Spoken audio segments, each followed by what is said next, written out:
The smartphone chimed, dutifully announcing an incoming message. The red-haired woman, about to slice an avocado, glanced at the screen and read 2 short sentences from her husband. "Willa, I'll be late. Have dinner without me." With a sigh, the woman set the exotic fruit aside. Her desire to treat her husband to a dish of his beloved avocado and shrimp for dinner vanished, and her appetite disappeared with it.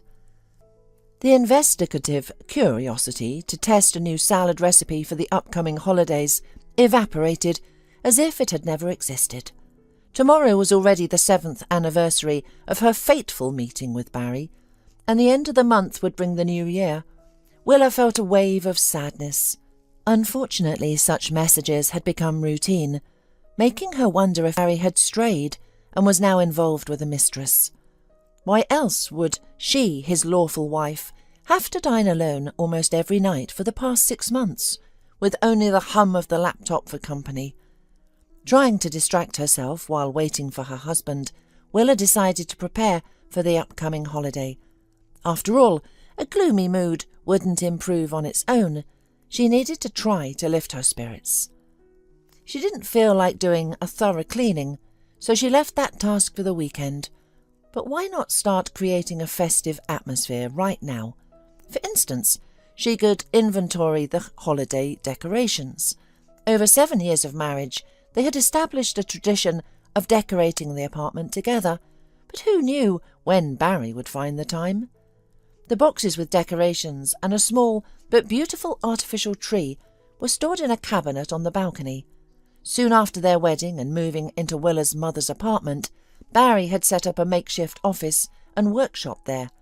However, Willa could count on one hand the times her husband had worked there.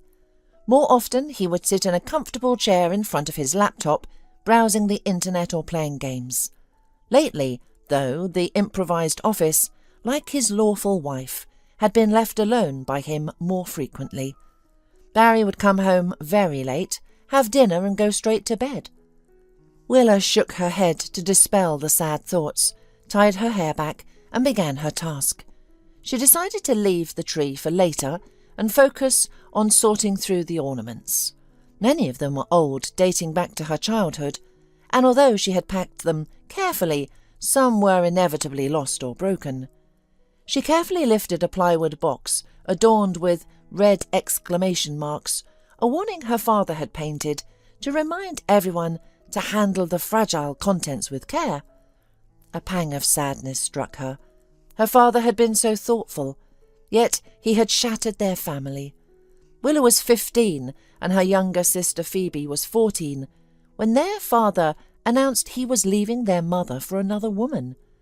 The news was devastating, especially since the other woman, Justina, had been a family friend.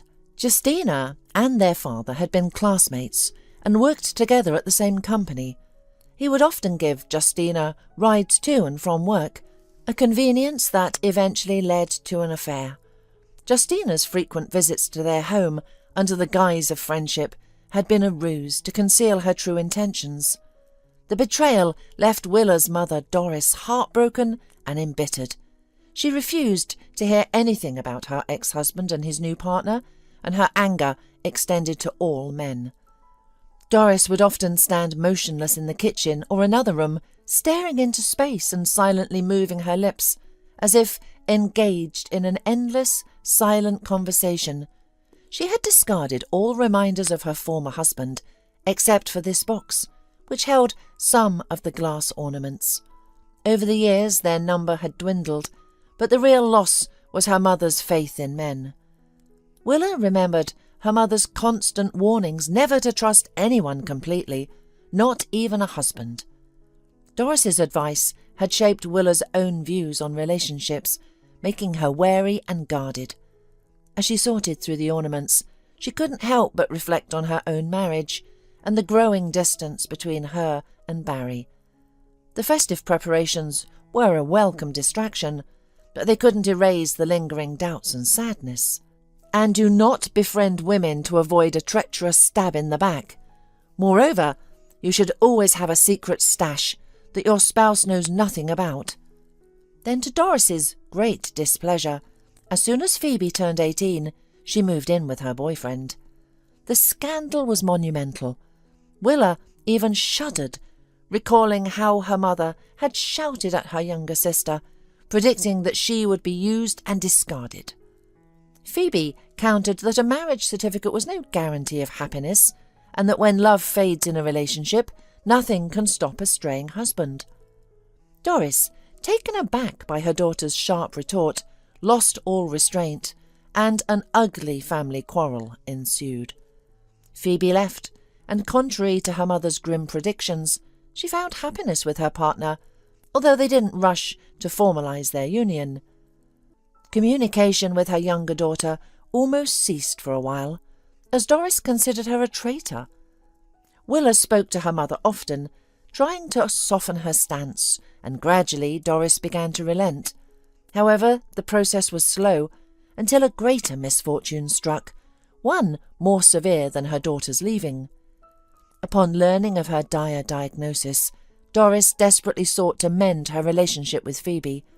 Naturally, the primary burden fell on Willa, but her younger sister also supported their mother as best she could, passing on and transferring large sums to her elder sister. Doris, despite her pain, tried to stay strong, and on one of the rare days when she felt well enough, she packed everything that reminded her of her unfaithful husband into bags and asked Willa to throw them into the dumpsters. The only thing she spared was a box of toys, a remnant of a happier past. In their conversations, the sisters agreed that the stresses Doris had endured played a significant role in her illness. 10 years ago, the disease had retreated under the pressure of treatment and her daughter's support. However, by the time Willa was preparing to meet Barry, the illness had returned. Weakened, Doris tried to dissuade her from this step. Her main objection to Barry was his appearance. "Oh, my dear, why this dandy? A handsome husband is always a risk of being left alone with children, and that's not even the worst outcome. It would be far sadder to end up with a broken heart. But don't rush into having children. Take your time and observe Barry more closely. He's too flashy. Women will be lining up to steal him away." This time Phoebe agreed with their mother and advised, "Willa, make sure that in case of a divorce, this fancy man gets nothing. I, for one, live with my partner without a marriage certificate for practical reasons." When Doris realized that Willa was determined to marry Barry, she did not argue or cause a scene. Firstly, she lacked the strength due to her illness. Secondly, she feared a repeat of the estrangement she had experienced with her younger daughter. Rationally, Doris understood there might not be time for reconciliation, so she soon asked Willa, "Forgive me, dear, for my grumbling. You understand, once bitten, twice shy. Marry your Barry and be happy. I just have one request. Live with me here, in this apartment. I don't have much time left." Willa tried to persuade her mother otherwise, but despite nodding in response to her daughter's arguments, a deep sadness lingered in Doris's eyes. Despite all efforts, Doris could not overcome the recurrence of her illness. After a year and a half of struggle, she passed away. Throughout this difficult period, Barry showed no sign of dissatisfaction with his wife, who was constantly by her ailing mother's side. Unlike Robert, Phoebe's partner, who never once visited Doris, Willa's husband was always ready to help. He assisted in taking Doris to her treatments and proved to be a true support for his wife and sister-in-law. When the battle with the illness was lost, it was Barry who handled all the formalities and arranged Doris's funeral. Robert also proved useful. The athletic man tactfully but firmly removed Doris's ex-husband and Justina, who had somehow learned of Doris's passing, from the memorial service. However, another strange incident occurred that sad day. Immediately after the wake, Willa's mother-in-law, settling on the couch in her daughter-in-law's apartment, began talking about planning for a child now that the inheritance process was underway. The second room is now free, and there are no more obstacles to having a baby, although it would be even better to sell this apartment and find a place in a better neighbourhood. Shocked, Willa remained silent, though she was not usually timid. She felt a strong urge to send her rude mother-in-law away, but Barry, sensing her mood, changed the subject. However, Mrs. Kearns did not relinquish her ideas and frequently commented on the unfortunate neighbourhood where her daughter-in-law's apartment was located. Willa confided in her sister, and Phoebe offered sage advice. Selling this apartment and buying a new one is unwise, especially since your mother-in-law's arguments are weak. This is a decent neighbourhood. There's a park nearby, and the transportation is excellent. Moreover, there's a kindergarten and school close by. But that's not the most important thing. New housing would be jointly owned property, and in the divorce, you would have to divide it. Why are you talking about such sad things, Phoebe? Barry gives me no reason to think about divorce. It's great, but don't forget about your own interests. Take my Robert, for example. Once confessed that his father made him swear never to formalise the marriage, so their family wouldn't lose money and property. Willa was shocked by her sister's revelations and asked, "How could you continue to live with Robert and communicate with his relatives after such a confession?" "Oh, I wanted to be offended and leave him proudly, but then, after thinking and consulting legal forums, I realised that I love him so much that I can tolerate his father's foolish vow. Robert understands that it hurts me to be in the role of a cohabitant and tries to compensate. Gifts don't have to be returned in case of breakup, so he formalised a gift agreement for a car and constantly buys me jewellery. Returning to your scheming mother-in-law, blame everything on me. I won't give up what's mine. I have a legitimate half share here, and I won't sell it below market value. That way, you can more easily deal with your mother-in-law and you won't be involved. I can handle her disapproving looks a couple of times a year." Reflecting on unhappy memories, Willa carefully examined the fragile Christmas decorations and was glad she hadn't lost any more. She convinced herself that this was a good sign that all was well in her family. But reason protested. In the past, Willa hadn't believed her mother's sad predictions about men's infidelity or her sister's warnings.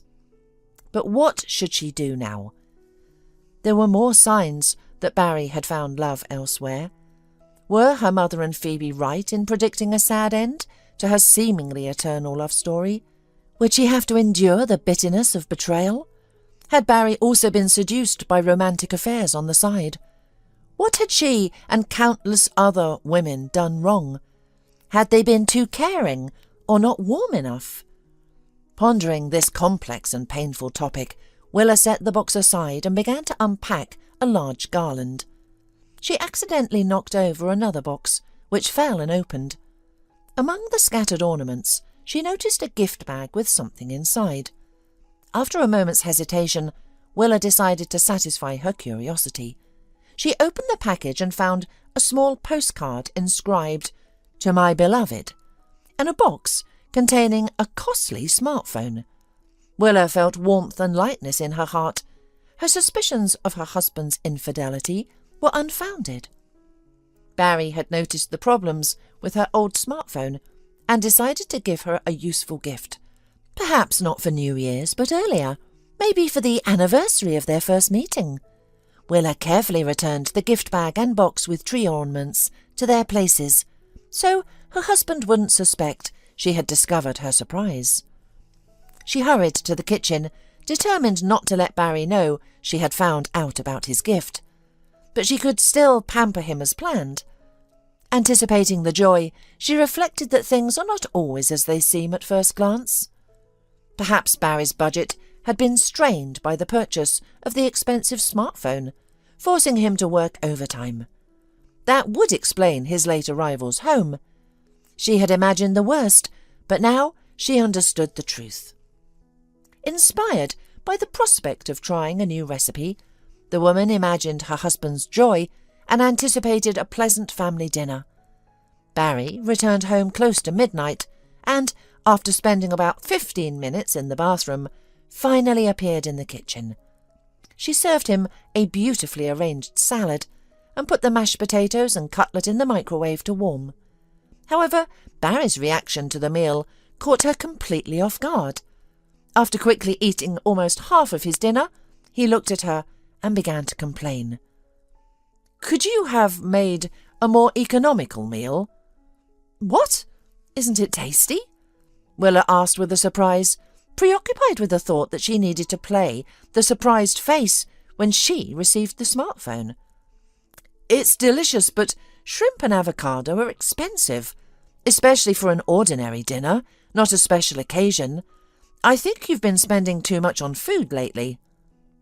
He continued eating, but soon resumed his complaints, as Willa placed a box of large pastries on the table.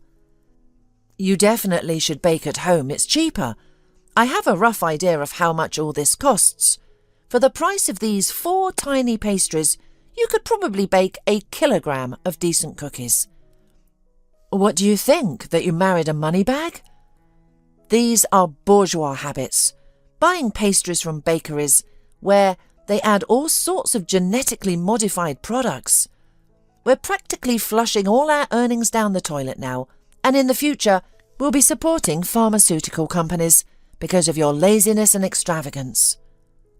Willa didn't take his grumbling seriously and even admired how skillfully he feigned sternness. Remembering the gift she had found, she was pleasantly anticipating exploring and setting up her new smartphone, and decided to play along with Barry's act. With a touch of exaggeration, Willa exclaimed, "You're so thrifty. With you, we have nothing to fear from financial crises." Willa wondered when Barry would give her the gift, but hoped he would save the anniversary celebration for the following evening. The fishing tools she had prepared for him now seemed insignificant, and she wanted to compliment them with a special dinner.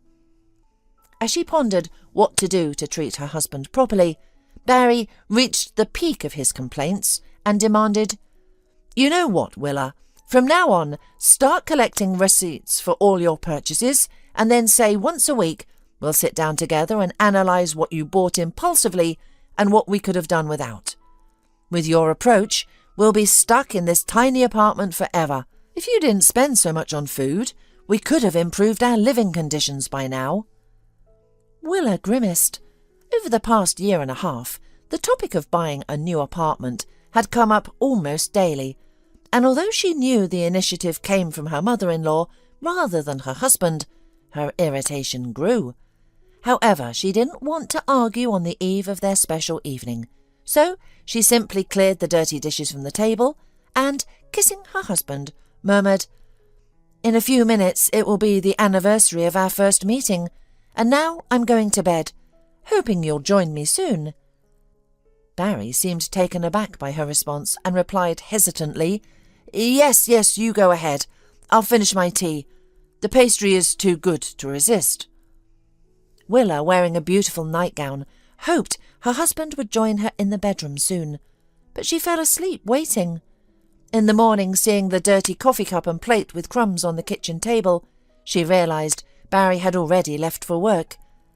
The unpleasant conversation about excessive spending now seemed trivial, and at work, anticipating a pleasant evening, Willa tried not to daydream, but struggled to focus.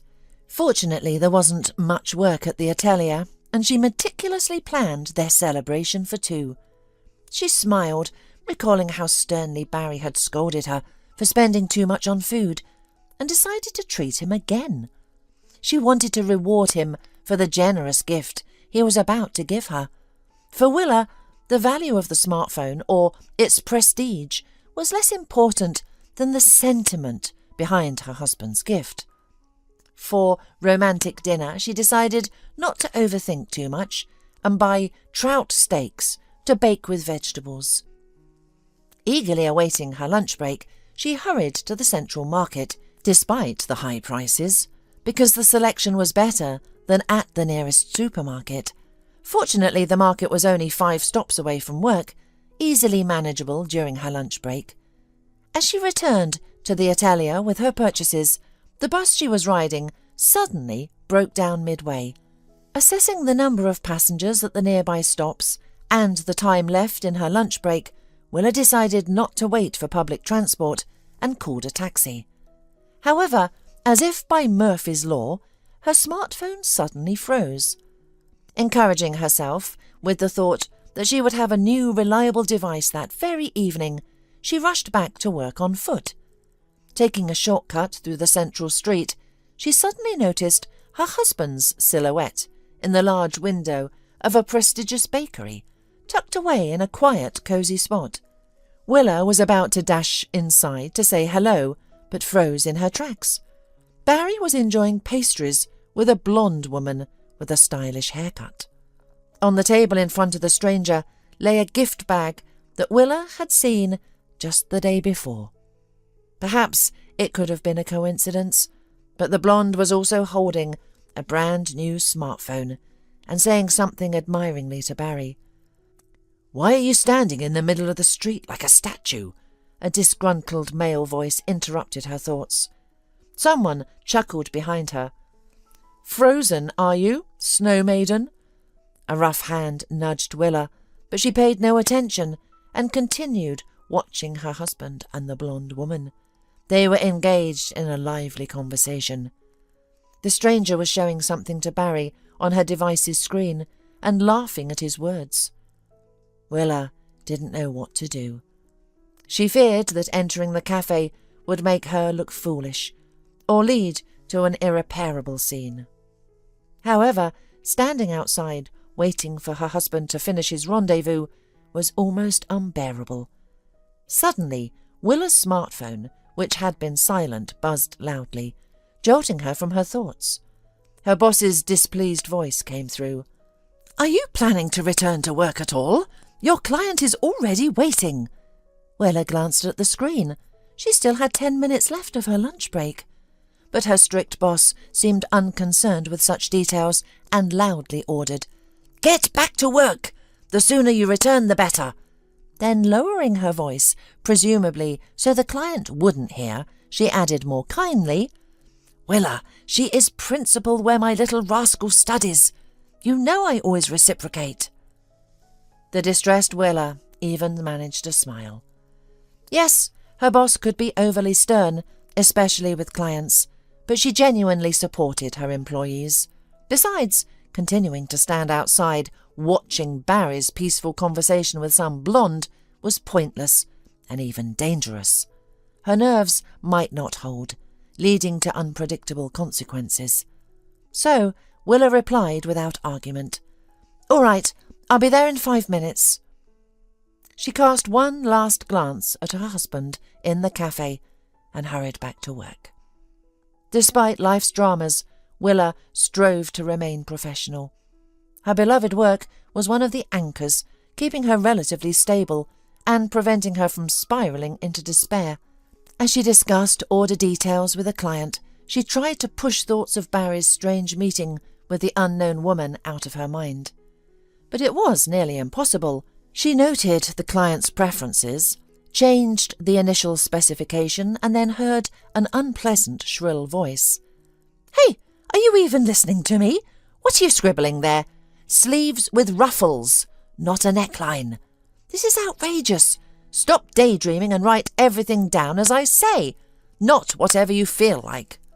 Then the client wrinkled her nose disdainfully and complained, "Ugh, and why does it smell like fish here? This is supposed to be an atelier, not a market." Only then did Willa remember the groceries she had carelessly left on the floor and, apologizing, picked them up and hurried to put them in the small fridge. When she returned, her boss was already soothing the disgruntled client. After all the client's wishes were recorded and she left, her boss turned to Willa. "I think you should go home today. Your mind is elsewhere. I hope you'll be more focused tomorrow, as our busy season is starting." Thanking her boss, Willa got home. Yes, she wasn't rushing to get there. It seemed easier to analyse everything she had seen without excess emotion in the cool air outside. A call from her sister came just as Willa was about to head to Barry's workplace to demand an explanation about his conversation with the blonde. Phoebe began congratulating her on the anniversary of meeting her husband and wishing her all the best. Suddenly, she paused. "Willa, why are you so quiet? Are you busy and only half listening to me?" Willa didn't hide her feelings. She told Phoebe about her suspicions of Barry's infidelity and her desire to confront him at his office. After a few seconds, her younger sister reasoned. "Honestly, I wouldn't act rashly if I were you. As you said, Barry was talking animatedly with that stranger, and she was fiddling with her smartphone.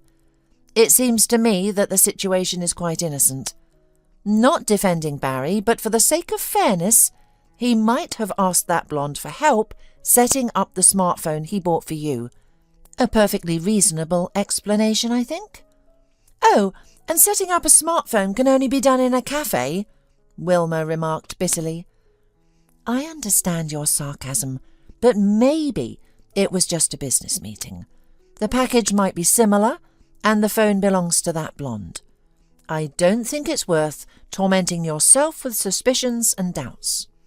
In any case, everything will become clear this evening. Dinner will set things straight. If I were you, I'd calmly head home, taking advantage of the spare time your considerate boss has given you. Take a bubble bath, do a face and hair mask, and all that. Anyway, taking care of yourself is never a bad idea." "Maybe you're right," Willa replied. "I'll do just that." After saying goodbye to her sister, she walked home more confidently. While the bath was filling, she marinated some fish steaks and put a bottle of sparkling wine, a gift from a satisfied client, in the fridge. Curiosity led her to check Barry's hiding spot. However, this only intensified her suspicions. The gift bag with its content was missing. Of course, there could be an entirely innocent and reasonable explanation for its disappearance, but Willa's festive mood vanished completely. Even a bath with her favourite products didn't help improve her mood. But as she cooked, Willa gradually relaxed. After all, everything would soon become clear. The aromas wafting through the kitchen were intoxicating, and the act of creation gave her a sense of control over her own life. Barry arrived home quite early, and, handing Willa a single red rose and a cosmetic set of shampoo and conditioner, clearly bought from the nearest chain store, washed his hands and sat down at the table. The woman barely suppressed a cry of disappointment at not receiving the smartphone. Still, she hoped it would turn out that he was just teasing her. However, he managed to surprise her again, and unpleasantly so. Seeing the trout and a bottle of Italian sparkling wine on the table, he raised an eyebrow in disapproval and, instead of congratulations, seriously asked, "Didn't we just talk about living more frugally? What is this extravagance? The trout is clearly not cheap, and the wine is obviously not from the lower price range. Where are the receipts, Willa? Let's write down your expenses right now, so you don't forget anything. You're acting like a rich woman, and I always end up paying for everything." Willa was shocked, but did not remain silent, and retorted, "Remember, I earn money too, and quite well. I pay the utilities myself and don't ask you for money for cosmetics or other personal needs. Remind me, what do you pay for, Barry?" The man, pausing from his fish steak, calmly replied, "Who replaced the kitchen faucet? Dickens?" "Well, really," Willa laughed, though she didn't find it funny. "I must have reminded you about that faucet for half a year, if not more." "Well, you know I've been very busy." Barry tried to justify himself, sensing that his wife was genuinely angry, and attempted to placate her. "Thank you. Everything turned out delicious. All right, for the sake of the celebration, we can postpone keeping track of expenses. I admit now is not the time. Besides, I promised to help Mum, so I need to go." "But why today? Doesn't her mum know that today is our special day? She has some problems and I promised to stop by. I need to help her. You understand, Mum is sacred. As a good son, I must support her. I'll just put a couple of pieces of fish in a container and go pamper Mum." Willa was so taken aback that she even forgot to give her husband his gift. The package with the fishing lures remained in the drawer with various kitchen odds and ends. Barry, transferring the remaining steaks from the pan to the container, grabbed the bottle of sparkling wine from the table, put everything in Willa's favourite shopper, which she had sewn herself, and headed for the hallway. The woman noted with growing displeasure that her husband didn't even feel like kissing her. From the door, Barry shouted back towards the kitchen. "Don't wait up for me. I probably won't be back soon. I'll have to stay at Mum's and go straight to work from there in the morning." "Of course, it will take time to treat your real beloved properly," Willa whispered, annoyed by her husband's hurried lies. The end of her family life seemed to be on the horizon. The evening had put everything in its place. So, she was not his beloved after all. It was not for her that he had prepared the expensive smartphone she had seen in the hands of a stranger that day. The most hurtful thing was not that Barry had betrayed the family, but that he had lied so skillfully and pretended so convincingly. Of course, she couldn't believe that Barry had gone to his mother's. There was no evidence to support this innocent version of his escape on their anniversary. On the contrary, everything pointed to him finding another woman, to whom he had gone with the carefully prepared treats from his wife.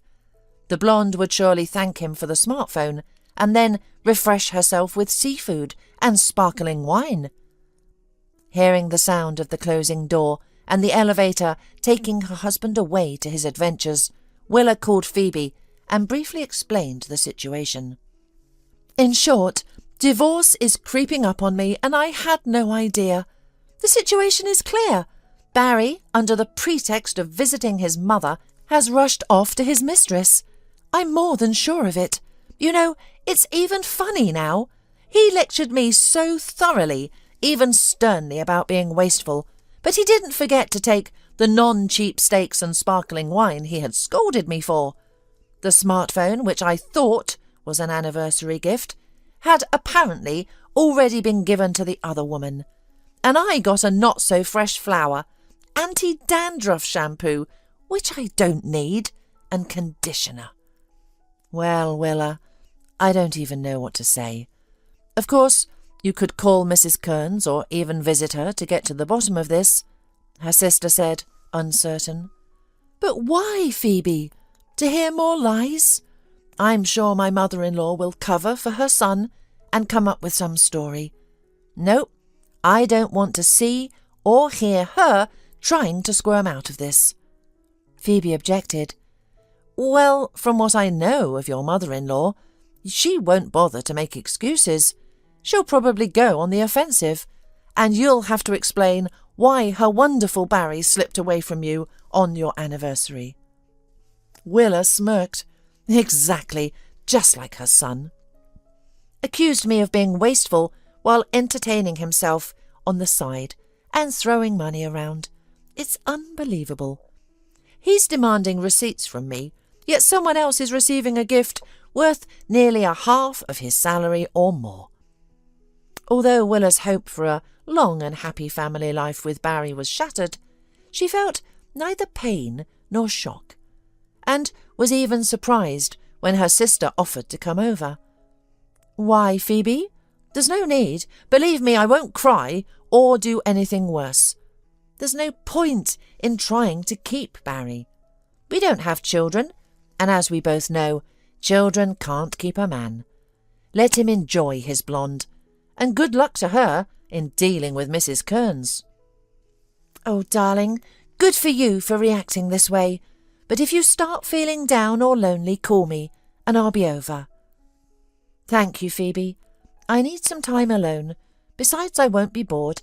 I need to pack Barry's things and change the lock. I want him to understand that I won't forgive his betrayal." The sisters said their goodbyes, and Willa began packing her husband's belongings. She hadn't expected their anniversary evening to end with her clearing out his side of the closet. Methodically and calmly, filling Barry's gym bag and then large bags with his things, Willa regretted not taking the sparkling wine from the cheating jerk. A couple of sips would have made the process more enjoyable. The humiliating gift of cosmetics also went into one of the bags, along with shaving foam, a toothbrush, a razor, and Barry's personal towel. The rose, still lying on the kitchen table, was tossed into the trash. Willa dragged the filled bags to the door and suddenly remembered her plan to change the lock. In an hour later, a smiling thin man of indeterminate age quickly completed that job, accepted a few bills from Willa, and even offered to give her change, but she stopped him. "This is for your promptness and kindness." The man beamed and, deftly pocketing the bill, nodded towards the filled bags and offered, "If you need, I can take out the trash."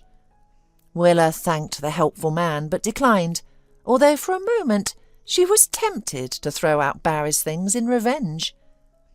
Throughout the next workday, she tried not to think about her husband, and her boss didn't ask unnecessary questions. During her lunch break, her sister called and offered to come over for moral support and to keep Barry in check if needed.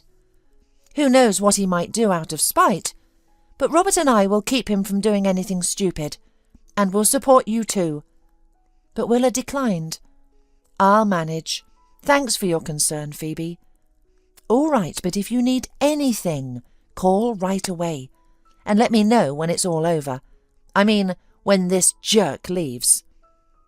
Willa promised to keep her sister updated, ending the call, immersed herself in work. She even skipped lunch to avoid staying late. She got home first and, sitting in the kitchen, heard the key turn in the lock. Barry couldn't open the door, of course. Without wasting time, he called Willa on the phone.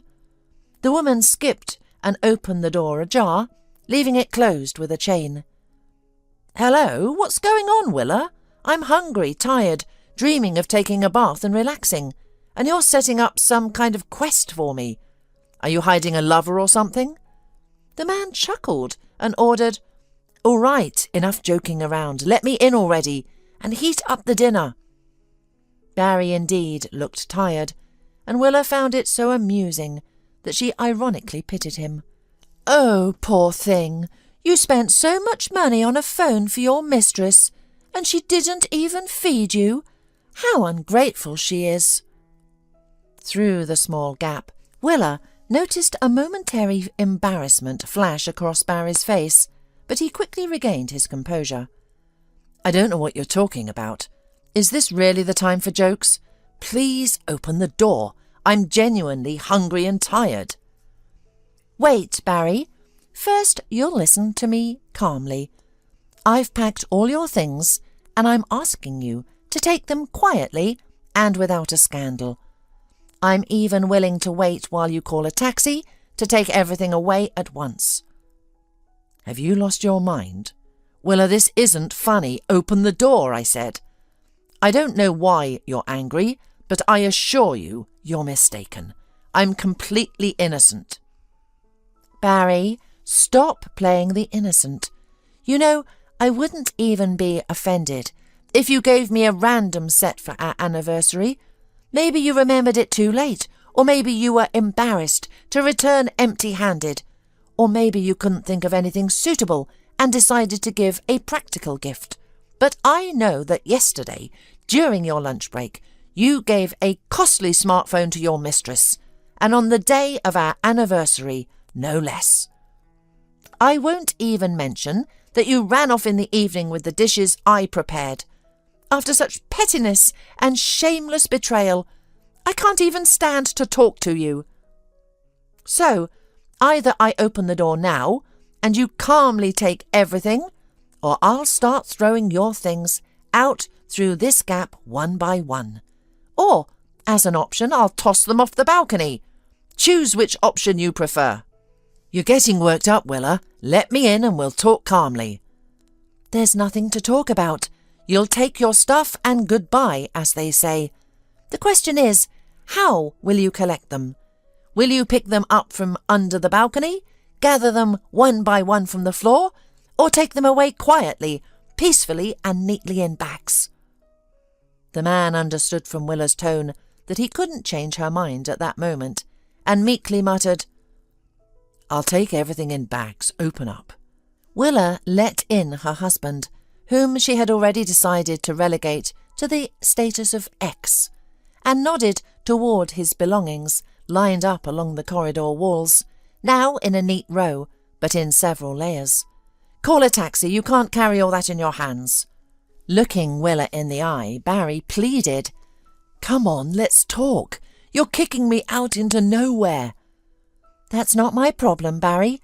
I can't think of a single reason why I should put up with you here. I repeat, take your things and go wherever you want." "I don't want to go anywhere. I'm fine right here." With a smug smile, Barry reached out to hug his wife, but she stretched out her arms in a warning gesture and advised, "You'd better call a taxi, or I'll call the police." "Actually, I'm your husband, and I have the right to live here," Barry brazenly declared, determined to stay in his wife's apartment at any cost and to persuade her to make up. He added, "And besides, I love you, among other things." However, the confession sounded completely unconvincing, and Willa advised, "For the last time, I'm asking you nicely, get out. Don't test my patience. Go to the one you gave the smartphone to. She's the one you love, while your faithful wife should be happy with a cheap shower set. Great plan. Why are you so fixated on that smartphone? Why do you think I don't have the right to give gifts? I earn my own money. I give my own gifts whoever I want." "Barry, enough! You ask me for receipts for grocery purchase, but it turns out you have the right to dispose of your income as you see fit.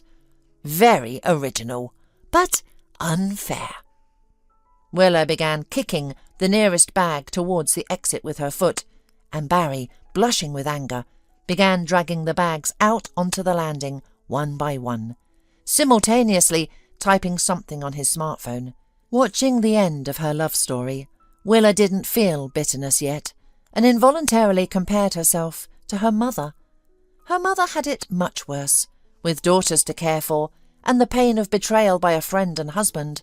So it was easier for her to keep her composure and not show Barry how hurtful it was to waste 7 years.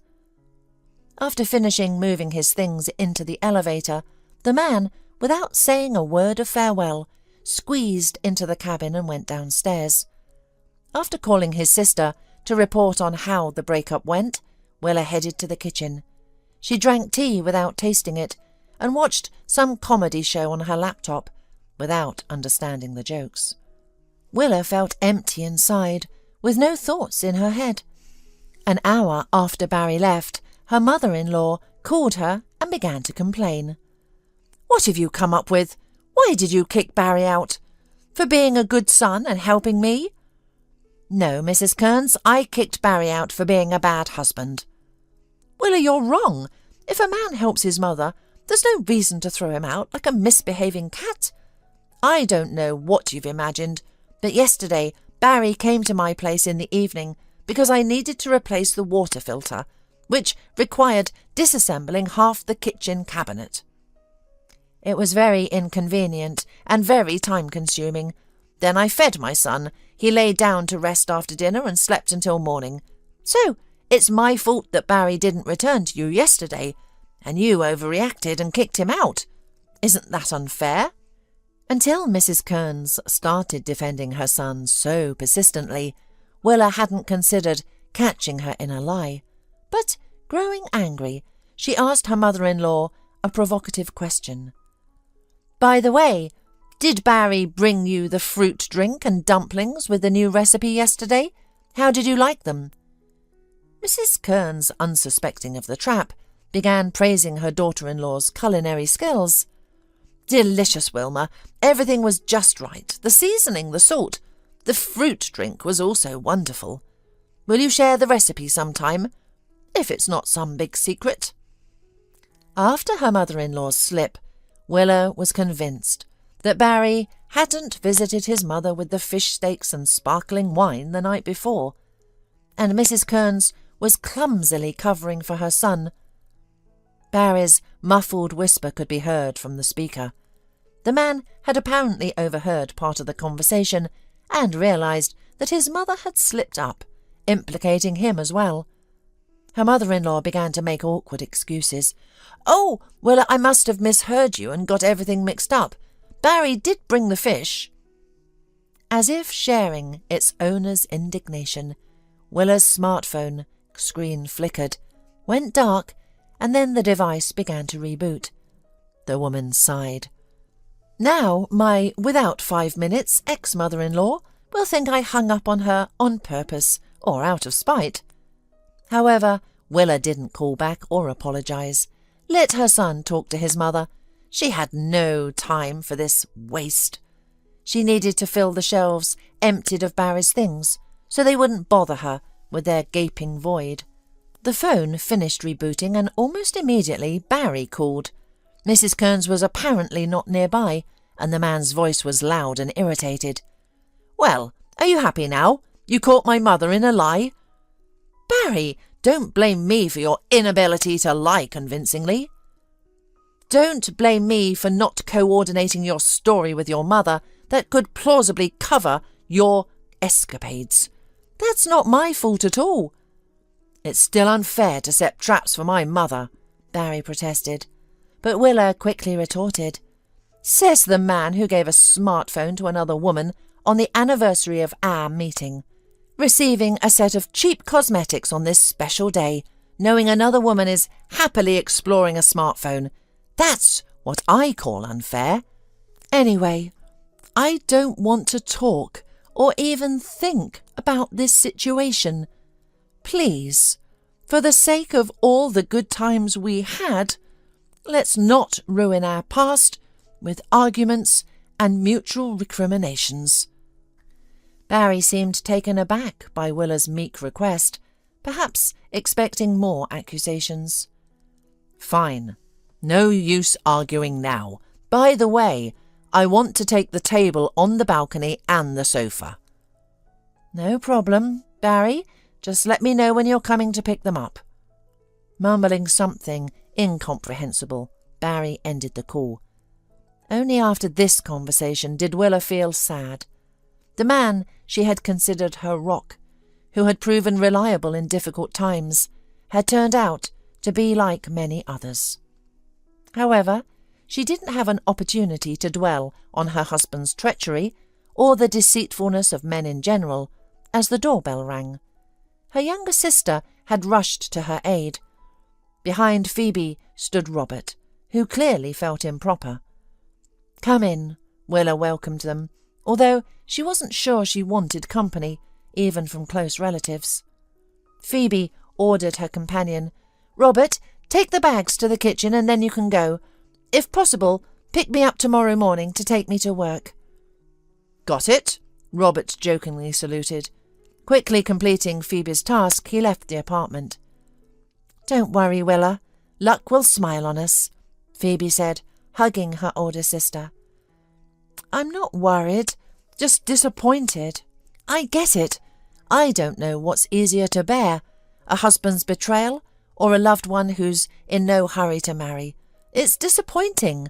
What are men looking for? Do they always seek something or someone better for themselves?" The question hung in the air, because the answer was no easier to find than understanding what women want. About 2 weeks had passed since Willa kicked Barry out. He hadn't shown up or even called to take the table and the sofa. Then one day Mrs. Kearns entered the atelier. She politely greeted everyone, and seeing that Willa was not busy with clients, almost rushed to hug her and asked, "Let's go outside and talk calmly." Willa's boss nodded to her, allowing her to leave her workstation. Once outside, both women stood in silence, watching the large snowflakes swirl around them. Mrs. Kearns clearly struggled to find the right words to start the conversation, so she began from afar. "Busy at work?" she asked. "Yes, it's the busiest time of the year. Everyone wants to look their best for the holidays, and many are preparing for corporate events." The mother-in-law expressed her concern. "Oh, Willa, you're not taking care of yourself. You need to rest too." Willa couldn't think of a response and waited for the woman to get to the point. "Willa, please forgive my foolish Barry. You must understand that any man can make a mistake, even the most faithful. Barry is staying with me now and he looks terrible. He's made a mess of things and regrets it deeply." Willa replied, "I understand your desire to reconcile us, but our family is broken. I don't know what version of events he told you, but believe me, I had a perfect reason to leave him." The mother-in-law smiled gently. "Willa, in a marriage you need to be flexible and navigate around sharp corners. It's important to preserve love. It's always easier to break something than to build it. Barry is not a bad man." "If he were, I wouldn't have married him," Wilma interrupted her, "and I wouldn't have trusted him blindly for 6 years." "But look," the mother-in-law continued, shifting to a moral offensive, "look at the surrounding beauty. Even our gloomy city is transformed. In the evening, the illuminations will be turned on and everything will become magical. The holidays are approaching. New Year, Christmas. Why refuse to do a good deed and forgive Barry?" "Am I supposed to be Santa Claus, granting wishes?" Willa exclaimed in indignation. "This is not my problem, that Barry didn't think about the consequences of his betrayal. I'm hurting too." "But Willa, think about Barry. You've lived together for so many years. Doesn't it bother you that he's spending most of his time on the couch, drinking litres of beer every evening? Talk to him like a close friend, help him relax and feel human again." "You know what? I'm tired of convincing you that my relationship with Barry is over. Let that blonde he gave the expensive smartphone to take care of him and drink tea with him." At these words, Mrs. Kearns snapped. "Oh, that blonde bimbo is a selfish, arrogant and rude gold digger. She thinks the world revolves around her and sees Barry as nothing more than an ATM. She's lazy, has no decent education, and occasionally works as a promoter, dreaming of becoming an actress at 24, as if the film industry is waiting for her. She's not even from here and rents an apartment with a friend." Listening to the list of the other woman's flaws, Willa realised that Mrs. Kearns' true motive for wanting reconciliation was not just concern for her son, but also the discomfort of sharing her apartment with him and the prospect of a new daughter-in-law. "Oh, now I understand you and your motives better. You just want to get rid of Barry because your apartment is too crowded, and you don't want that woman as your daughter-in-law. You want to shoulder him on me again." "Why so harsh? I just want to save my son from that predator, and you must help me." Willa was saved from having to listen to more demands disguised as wishes by her boss, who poked her head out of the atelier door and said, "Excuse me, but we're still open. A client will be arriving soon." Mrs. Kearns wanted to say more, but left, biting her lip. The beautiful winter cityscape no longer brought her joy. Her daughter-in-law, whom she had thought naive and simple, had shown unexpected strength of character. Even her principled stance seemed trivial compared to the brazen audacity of her son's new girlfriend. A few days before New Year, Barry visited Wilma to collect his remaining belongings after calling ahead. He handed her a small package without looking her in the eye and said, "Here, to replace your old smartphone. It's not a flagship model, but it's good and reliable." "Thank you, Barry, but I have already bought myself a very nice smartphone. And if you think this phone will make me forgive you and change my mind about the divorce, you are terribly wrong. Wake up, dear. I am not going to forgive infidelity. Good luck." Barry took his things and left Wilma's apartment for good. Their divorce was finalised without issues, and whenever they encountered each other in the city, Willa felt neither resentment nor sadness. She believed her happiness was still ahead. And it came true. At her sister's wedding with her long-time partner Robert, Willa met a man and married him.